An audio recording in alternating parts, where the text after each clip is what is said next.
Find the area of the region bounded above by y equals e to the x, bounded below by y equals x, bounded on the left by x equal to 0, and on the right by x equals 1.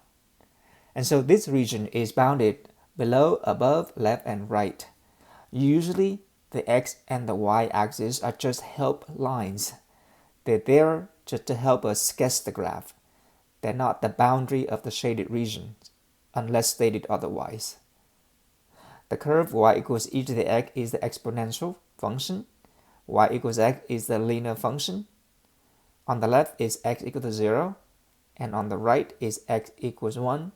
These are the two vertical lines, x equals 0 and x equals 1.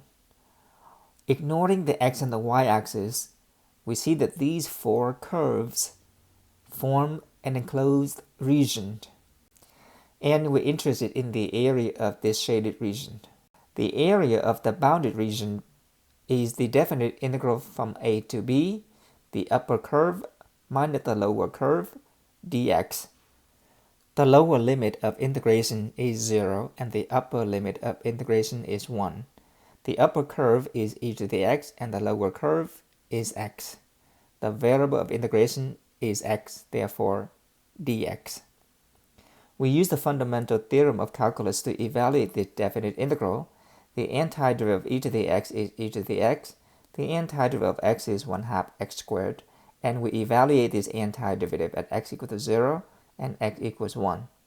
Plug in 1, we have e to the 1 minus 1/2 1 squared. Plug in 0, we have e to the 0 minus 1/2 0 squared.